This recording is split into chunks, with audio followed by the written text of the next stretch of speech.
त्रिशूल defence academy हमेशा से ही डेडिकेटेड रहा है सर्विस एंट्री पर्सनल्स के लिए।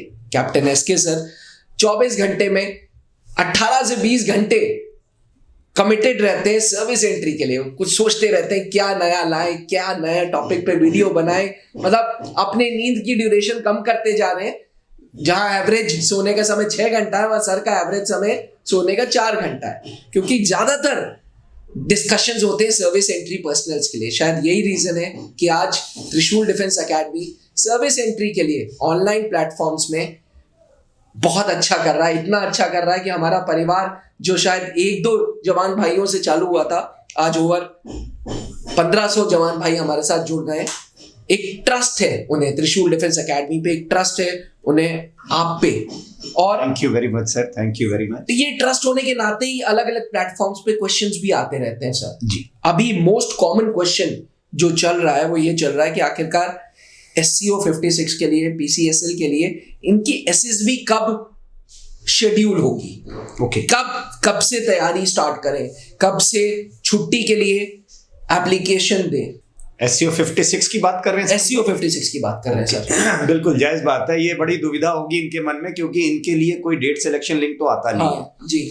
इनके लिए सिर्फ डेट्स आती हैं, और वो भी उसमें आपकी कोई चॉइस नहीं होती है। आपको बता दिया जाता है, एक लिस्ट आती है उसके अंदर कि इस तारीख को इस सिलेक्शन बोर्ड में जाकर के आपको रिपोर्ट करना है। So you are left with no choice. अब क्योंकि ऐसे कोई चॉइस है नहीं इनके पास, तो इन लोगों को बहुत जल्दी जानकारी मिलती नहीं है उस चीज की कि हमें आज से, जैसे ऑन एवरेज सिविल एंट्रीज में 2 महीने या 1 महीना कम से कम मान के चलिए पहले पता चल जाता है, बट इन कैंडिडेट्स को बहुत लेट पता चलता है। तो मेरे ख्याल से SCO 56 आप लोग तो बिल्कुल कमर कस लीजिए, क्योंकि आपकी तो बिल्कुल रिपोर्टिंग्स बहुत नजदीक आ चुकी है, और साल भी देखिए नया शुरू हो चुका है जी। अब आपको छुट्टी की भी कोई दिक्कत नहीं है। आप अपने कमांडिंग ऑफिसर से बोल सकते हैं कि सर मेरे को छुट्टी जाना है, तैयारी करना है। अब ऑफलाइन बैच की तरफ थोड़ा सा रुख करेंगे तो आपको ज्यादा फायदा होगा। और सभी जो SCO 56 की अगर हम बात कर रहे हैं सर, जो आपके पास सवाल आया जी, इनकी SSB डेट आ रही है मार्च फर्स्ट वीक। अच्छा, टेंटेटिव 3 से 4 मार्च स्टार्ट हो जाएगा जी, और 20 मार्च से पहले पहले ये एंट्रीज खत्म भी हो जाएंगी। मतलब शायद 18-19 तारीख तक पूरा रैप अप।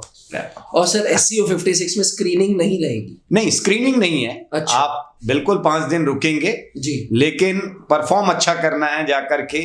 और PCSL एंट्री की अगर हम बात कर रहे हैं सर, तो वहां भी स्क्रीनिंग नहीं होगी, और वो एंट्रीज जो है वो अप्रैल के फर्स्ट वीक, मोस्ट लाइकली मार्च एंड से या अप्रैल फर्स्ट वीक के आसपास वो स्टार्ट हो जाएंगी।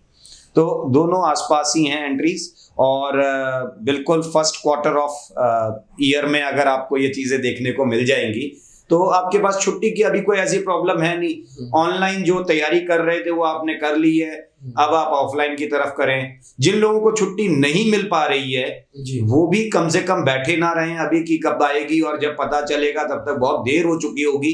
तो शायद आप ऑनलाइन प्लेटफॉर्म पर भी जुड़ करके अपनी तैयारी शुरू कर सकते हैं।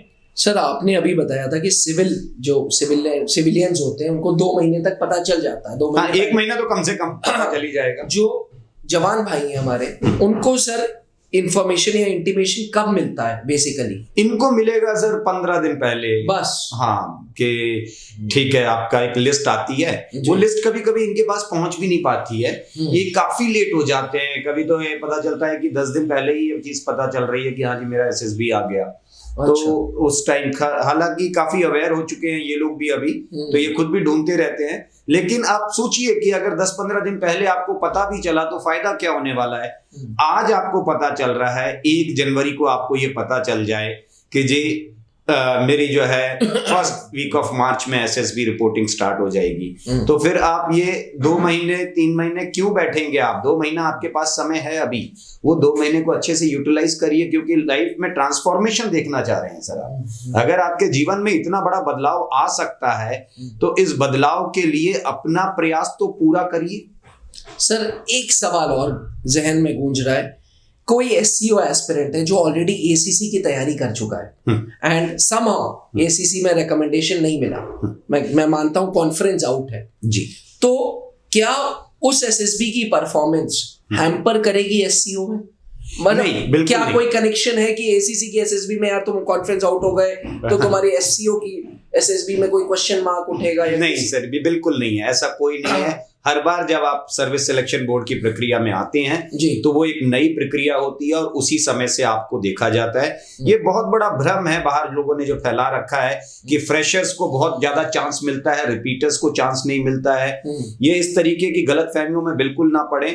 जब आप जाते हैं उस 5 दिनों में आपने क्या परफॉर्म किया है, आपके असेसर्स ने उस समय आपका जो प्रेजेंट पोटेंशियल है वो किस लेवल का देखा, वो बहुत मायने रखता है।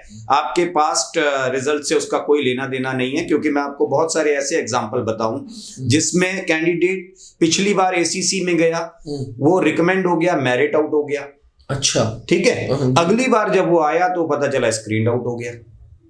ओके, ठीक है। तो पिछली परफॉर्मेंस से नई परफॉर्मेंस का कोई लेना देना नहीं है। ये बिल्कुल बात साबित करती है ये चीज कि भाई पिछली बार आप मेरिट आउट हैं, इस बार आप स्क्रीन आउट हैं आकर के। ठीक है, पिछली बार आप स्क्रीन आउट थे, इस बार आप रिकमेंड भी हो रहे हैं और अच्छा रैंक भी लेकर के आ रहे हैं। सो पिछले बार में क्या किया आपने? देखिए, रिपीटर्स में हमेशा एक चीज ध्यान रखनी चाहिए इनको कि जब आप वापस जाते हैं तो देखिए, एक रिपीटर रिकमेंड कब होगा अगली बार, ये तय कब होता है? उस सिलेक्शन बोर्ड के जब रिजल्ट मिलता है इनको, उस सिलेक्शन बोर्ड के गेट के बाहर जो पहला कदम आप उठाते हैं वहीं तय होता है कि अगली बार ये कैंडिडेट बनेगा या नहीं बनेगा। क्योंकि ज्यादातर लोगों के तो कंधे गिरे होते हैं, सपने टूटे होते हैं, आंखों से आंसू, दिल रो रहा होता है और उस मायूस व्यक्तित्व को आप लेकर के वापस लौट रहे होते हैं। अगर उसकी जगह आपने सिर्फ उस समय हौसला बनाया होता, and you would have looked up, है ना, कि आप एक बार थोड़ा सर ऊंचा करके कह सकते थे कि यार कहाँ गलती हुई आखिर मुझसे, मैं इंट्रोस्पेक्ट करता हूं और मैं जाकर के फिर से इन कमियों पे काम करूंगा। रिपीटर अगली बार अपनी कमियों पे काम करके आएगा, वो रिकमेंड हो जाएगा। ज्यादातर रिपीटर्स या जो दोबारा आ रहे होते हैं वो अपने उस दुख में जी रहे होते हैं और दोबारा वैसे ही उसी दुख के साथ खड़े हो जाते हैं आकर के। अपॉर्चुनिस्टिक तरीका ना सर, जब एसएसबी आ गई तो फिर आपने थोड़ा सा हिला के देखा कि हाँ जी ऑफिसर अंदर वाला अभी जिंदा है, चलो भाई काम करते हैं। उसके बीच में सब कुछ खत्म था आपके लिए। तो ये जो बीच का समय आपने निकाला, जिस दिन आप सिलेक्शन बोर्ड से बाहर गए थे और दोबारा इस सिलेक्शन बोर्ड में वापस आए हैं जी, उस बीच का जो समय है वो सब कुछ तय करने वाला है। वो कहते हैं ना, जो बीत गई सो बात गई, स्टार्ट अफ्रेश। और मैं तो कहूंगा कि पिछली एसएसबी के बारे में कैप्टन एसके सर से पूछो, बिकॉज कैप्टन एसके सर एक बहुत अच्छी चीज करते हैं सर्विस एंट्री पर्सनल्स के लिए। जो भी रिपीटर होता है जो त्रिशूल डिफेंस एकेडमी के ऑफलाइन बैच में आता है, पहले वो 15-20 मिनट बात करते हैं और पूछते हैं कि व्हाट वेंट रॉन्ग, एक पुरानी एसएसबी का एनालिसिस करते हैं और उसके बाद उस कैंडिडेट को कहा जाता है कि एडमिशन लो। शायद ये एक टेक्निक जो है आपकी, वो सर्विस एंट्री पर्सनल्स को एक होप देती है, कॉन्फिडेंस देती है। सर देखिए, मैं ये कहता हूं कि एसएसबी हमेशा ना इंडिविजुअल गाइडेंस है। अगर आप किसी व्यक्ति को जानते नहीं है, उसकी कमियां, उसकी अच्छाइयां, उसकी स्ट्रेंथ्स को आप पकड़ नहीं पाए, तो फिर आप काम मास नंबर में करा रहे हैं, आप सबको एक ही ज्ञान बांट देंगे और सबको एक ही चीज पे काम करने के लिए कहेंगे तो वो कैसे हो जाएगा। मैं एक अलग इंडिविजुअल हूं, आप एक अलग इंडिविजुअल है, हम दोनों लोग एक ही बात करेंगे जाकर के, तो वो बात नहीं मानी जाएगी। ये हमेशा ध्यान रखिए, अपने ऊपर पहले विश्वास करिए। और ये क्या करते हैं, सिलेक्शन के जो एक बोझ है ना, ये अपने सर में पहले से सर के ऊपर उठा करके ले जाते हैं कि इनके काम से दिखाई देता है कि इनका हर काम सिर्फ सिलेक्शन के लिए होता है, जीवन में जैसा कुछ है ही नहीं। आपके जीवन में वो चीजें जब तक नहीं है, आप सिलेक्शन बोर्ड में दिखावे का काम करेंगे, आपके लिए हमेशा दिक्कत आएगी, वो पकड़ा जाता है। पहले अपने जीवन को उस तरीके से जीना सीखिए। आप जो अपने आप को रिप्रेजेंट करेंगे वो आपका नेचुरल जो एप्टीट्यूड है वो अगर समझ में आ जाता है कि यार वाकई ये इंसान ऐसा है, मतलब अंदर से दुख भरा हुआ है बट सिलेक्शन के नाम पर हंसे जा रहा है, सिलेक्शन के नाम पर जिंदा दिली दिखा रहा है, वो सिलेक्शन के लिए दिखा रहा है जिंदा दिली, वरना जिंदा दिल नहीं है तो फिर कैसे भाई, हाँ, तो कैसे फिर सिलेक्ट होगा सर। हार और जीत आपके मेरे हाथ में नहीं है। देखिए, ये हमेशा ध्यान रखिए कि हम सब जीतने के लिए लड़ते हैं, हारने के लिए आज तक कोई नहीं लड़ा, मगर हार और जीत किसी इंसान के हाथ में नहीं है। आपके हाथ में जो है उसको अच्छा करिए, आपके हाथ में लड़ना है, लड़िए अच्छा, ठीक है। अगर आप लड़ के हारोगे तो सर ऊंचा रहेगा जिंदगी में हमेशा कि मैं हारा मगर लड़ के हारा, और अगर गिर के हारोगे तो दिक्कत रहेगी।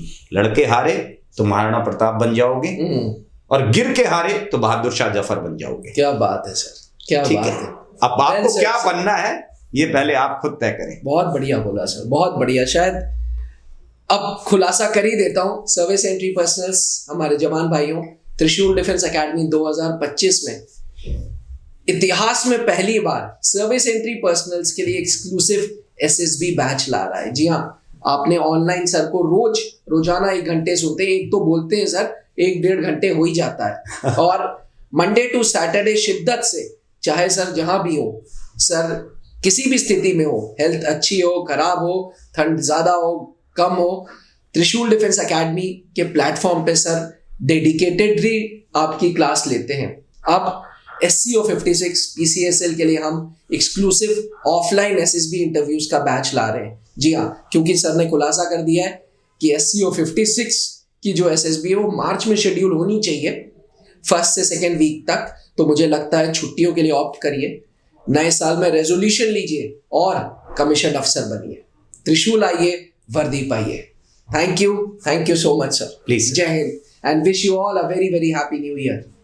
अब डिफेंस एग्जाम क्रैक करना हुआ और भी आसान, त्रिशूल डिफेंस एकेडमी लेकर आए हैं बिल्कुल ही एडवांस लर्निंग ऐप। तो आज ही ज्वाइन करें और स्टार्ट करें अपनी ऑनलाइन क्लासेस।